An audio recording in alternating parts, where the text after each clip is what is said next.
A few days ago, I ran across this Pew Research Center um, data data sheet about the federal workforce. I actually subscribe to Pew Research Center.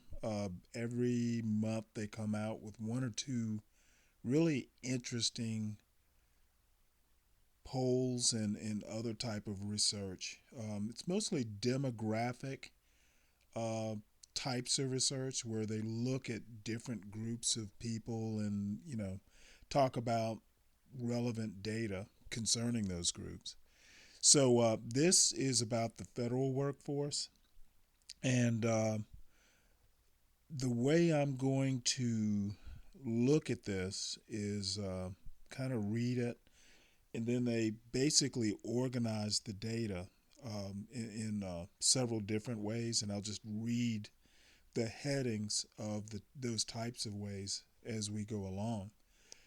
Um, the uh, the relevant part reads: As Trump returns to the White House, here are answers to some common questions about the federal workforce based on data from the Office of Personnel Management (OPM), the federal government's Human Resources Department, and the Bureau of Labor Statistics.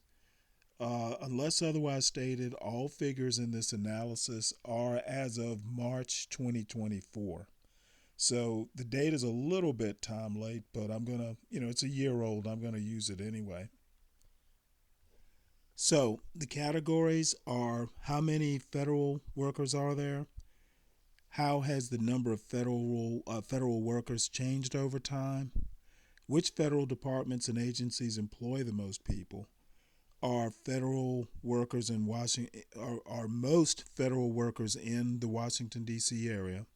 How do federal workers compare demographically with American workers as a whole? What kinds of work do federal employees do? How much do federal workers earn? What does job tenure look like among federal workers? Do all federal workers have civil service protections? And how do Americans feel about federal workers? Which will be, more or less a poll. So we will begin with how many federal workers there are. So, how many federal workers are there? According to this, that depends on who you're counting. In November 2024, the federal government employed just over 3 million people, or 1.87 of the entire civilian workforce, according to BLS data, Bureau of Labor Statistics. That figure doesn't count the roughly 1.3 million active duty military personnel who aren't typically considered employees. It does include the more than 600,000 people who work for the U.S. Postal Service, an independent federal agency with semi autonomous status that operates somewhat like a private business. Set aside the Postal Service, and you have a bit more than 2.4 million federal workers. That makes the federal government the nation's largest, single largest employer, and even more workers than Walmart, Amazon, or McDonald's. In fact, the Postal Service by itself would, if it were a private business, rank among the 10 largest private sector employees, ahead of industry rivals UPS and FedEx. Detailed information on most executive branch workers. Uh, let's see, 2,278,730 as of March 2024 is available through OPM's FedScope data portal. I will put the link down in the information um, area. So anything you want to look up on your own, you certainly can.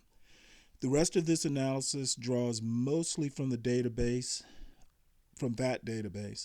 FedScope doesn't include postal workers, congressional staffers, employees of the government's various intelligence agencies, or presidential appointees who require Senate confirmation.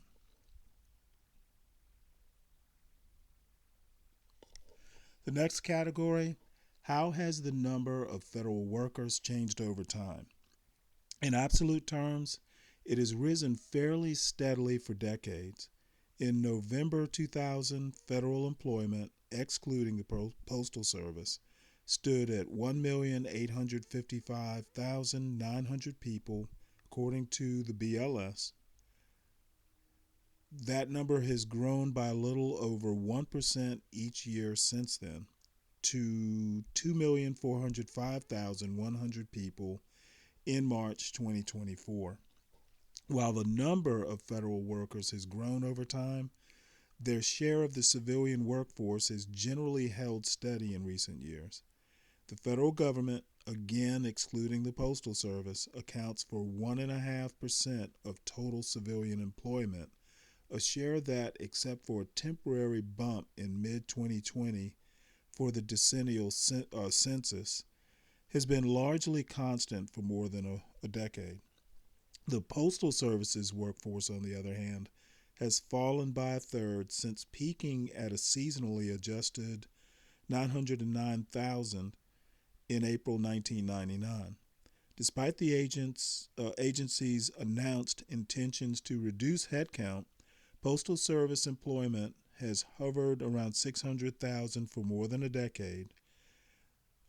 In parentheses, we used seasonally adjusted figures for this calculation because Postal Service payroll tends to bump up every December during the busy holiday season.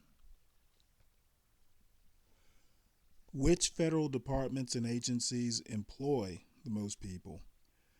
The Department of Veterans Affairs employs more than 486,000 people, giving it by far the largest payroll of the 18 cabinet-level departments, noting that OPM counts the Army, Navy, and Air Force departments separately. Most of these employees work for the Veterans Health Administration, which operates the VA's extensive network of hospitals, clinics, and nursing homes. The smallest cabinet-level department, with 4,245 workers, is the Department of Education. Trump, like many previous Republican presidents, has proposed abolishing the department entirely. Among independent agencies, the largest employer is the Social Security Administration, with more than 59,000 workers. That's more than the combined total of 5 cabinet-level departments: education, energy, labor, state, and housing and urban development.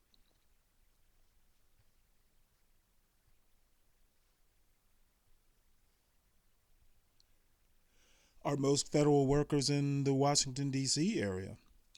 Not by a long shot. Fewer than a fifth of workers in OPM's database, about 449,500, work in the District of Columbia or the adjoining states of Maryland and Virginia. Outside that region, California and Texas have the largest contingents of federal employees, with about 147,500 and 130,000 respectively. About 30,800 federal employees work overseas.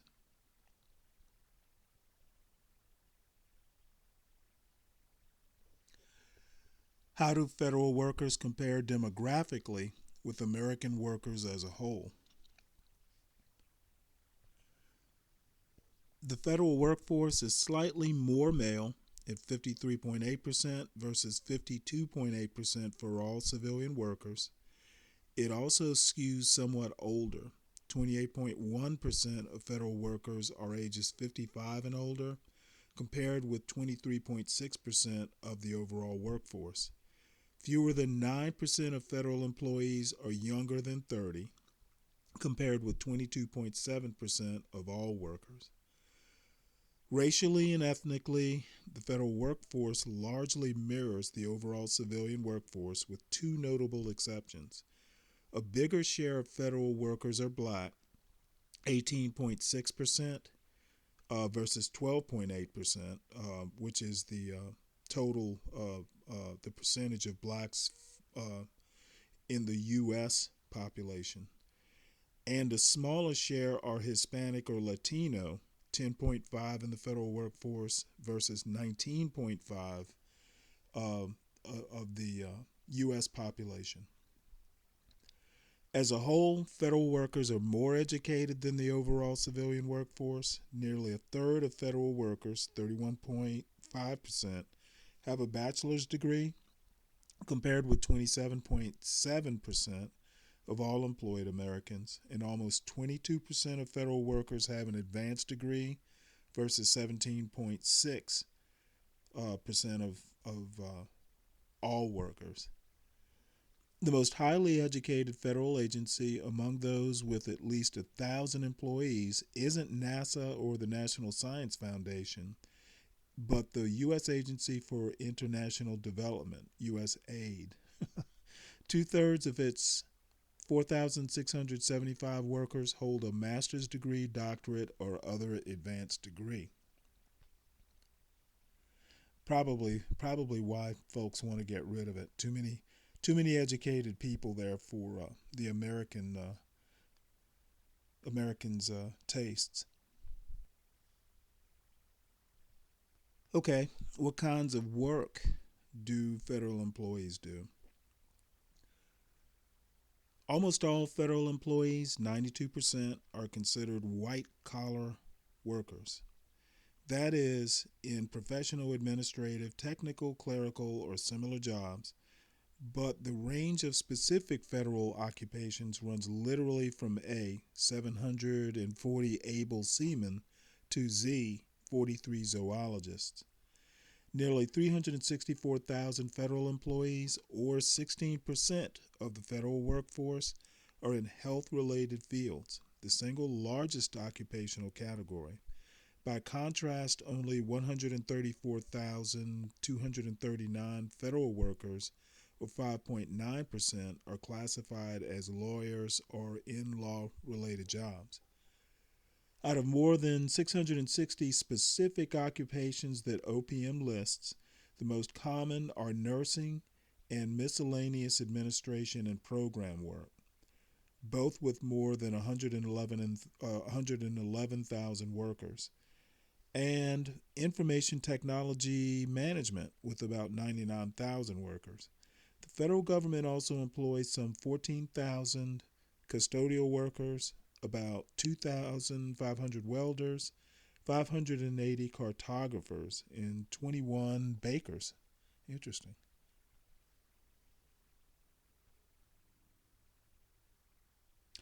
How much do federal workers earn?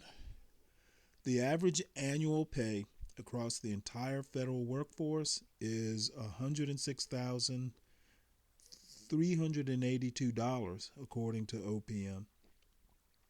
Reflecting the skew towards white-collar jobs held by highly educated people. Half of all federal workers make between $50,000 and $109,000 a year.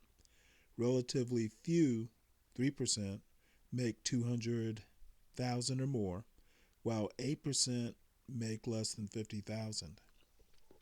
Pay varies considerably based on what federal workers do and in which office or agency they work. Consider, for example, the agencies with the highest and lowest average salaries.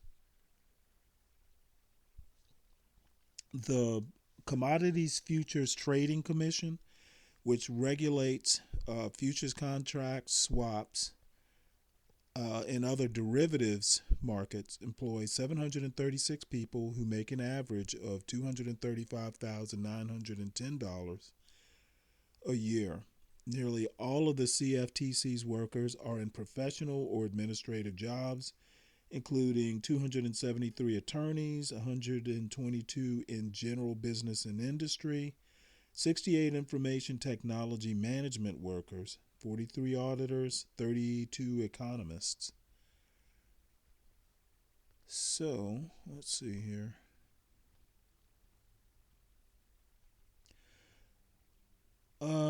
The Armed Forces Retirement Home, which, despite its singular name, operates two retirement centers for veterans, employs 306 people who make an average of 75,151 a year.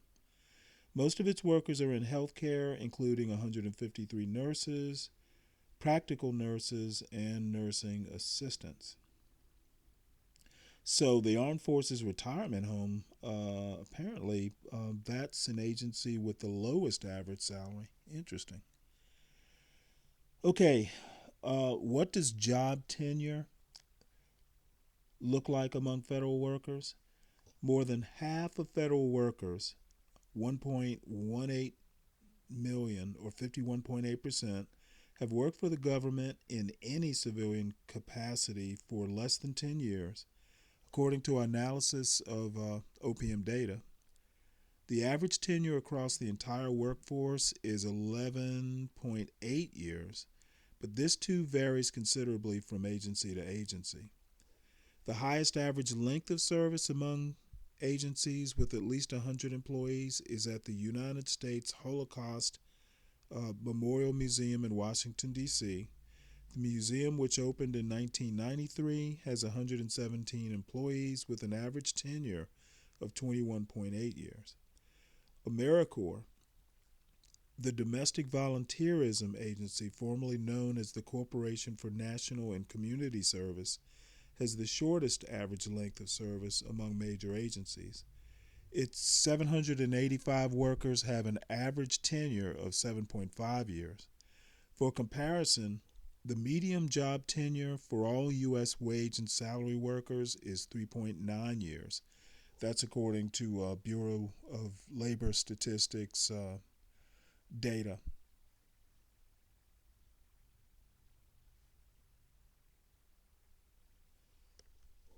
Do all federal workers have civil service protections? Most, but not all, have these protections, which shield workers against being disciplined or fired except for just cause. Civil service protections also create specific procedures that agency employees must follow before hiring or disciplining employees. About two-thirds of federal workers, 1.5 million or 67.3%, are in what's called competitive service, meaning the job applicants compete for positions and are evaluated based on objective criteria, such as written exams. Once they pass a probationary period, employees in the competitive service can't be fired, suspended, demoted, or subjected to other adverse actions without cause. They also have the right to written notice of such adverse actions and can respond to or appeal them. Around 8,700 federal workers, 0.4%, are in a special classification called the Senior Executive Service, or SES. These high-level employees manage major programs and projects, and they often serve as intermediaries between presidential appointees and career civil servants. About 90% of SES employees come from the ranks of the career federal workforce.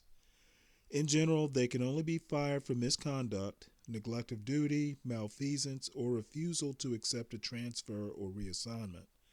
They can, however, be removed from the SES for unsatisfactory job performance. About 10% of SES employees, around 850, are non-career federal workers or have been hired for a limited time. They can, in most cases, be fired or removed from the SES at the discretion of the head of their agency. All other workers, roughly 735,000 or 32.2%, are considered accepted service employees, meaning their jobs have been exempted from the regular hiring rules. That's often because their positions require specific skills and it's considered impractical to examine applicants. Lawyers, teachers, and chaplains, for example, fall into this category.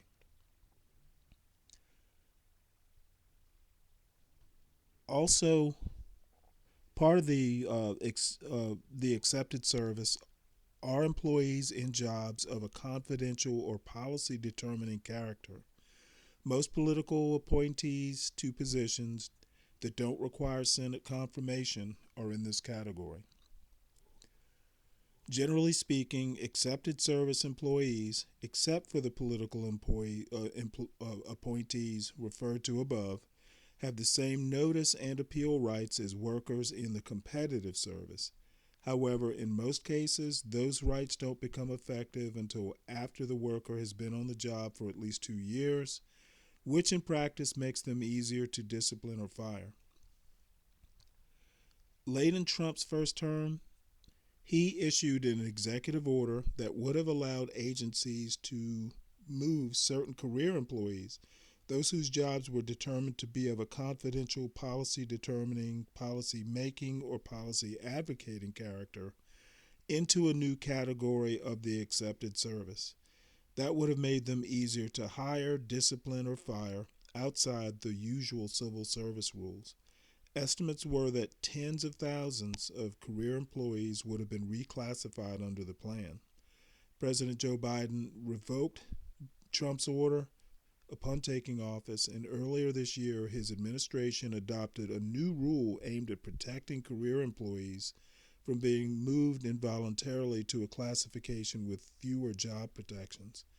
However, Trump said he will reissue the order in his second term. Remember, this was written before Trump got into office a year ago.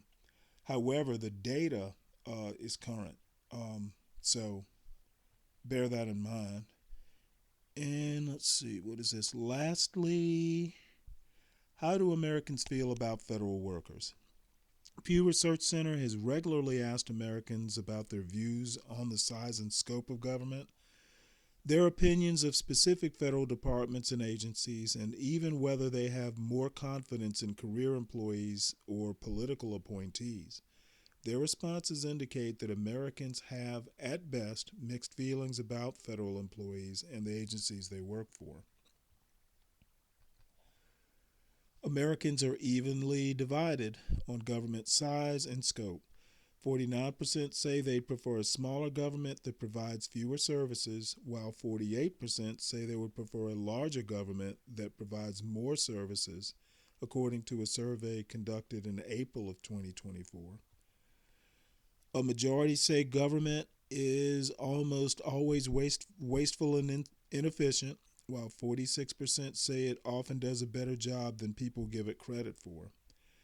But 53% also say government should do more to solve problems, while 46% say the government is doing too many things better left to businesses and individuals. Strong majorities express positive views of many federal agencies, including the National Park Service, 76% favorable, the Postal Service, 72% favorable, and NASA, 67% favorable. Sentiment is more mixed towards other agencies such as the CIA, 44 favorable versus 33% unfavorable, and the Education Department, 44% favorable versus 45% unfavorable. Basically 50-50 split there. And sentiment is decidedly negative towards the IRS naturally, 38% versus 50%.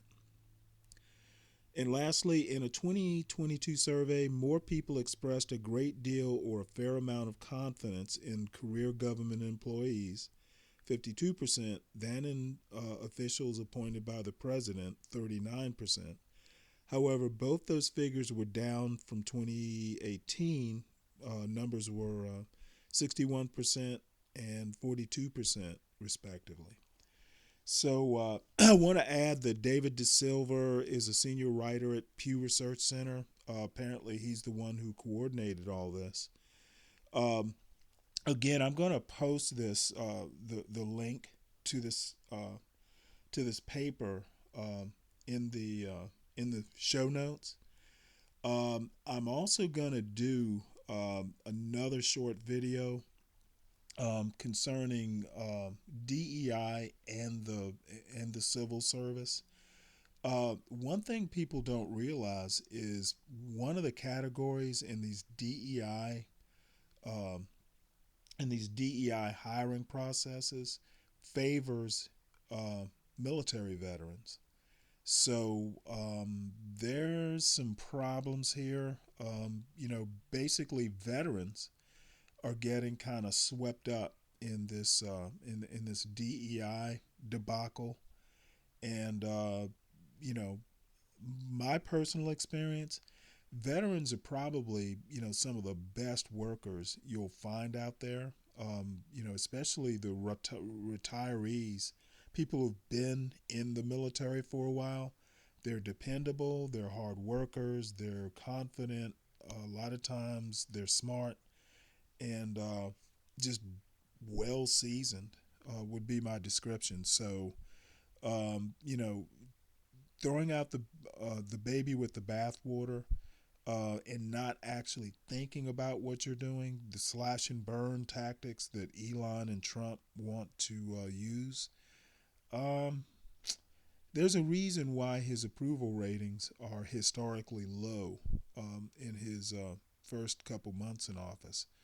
So I will talk about the veteran angle in a separate video. So anyway, make sure you like, share, subscribe the channel, and feel free to leave any comments that you might have. I look forward to hearing from you all in those comments. So for now, I'll be signing off. There will be a follow up video, kind of on the same topic. So look out for that. Thank you.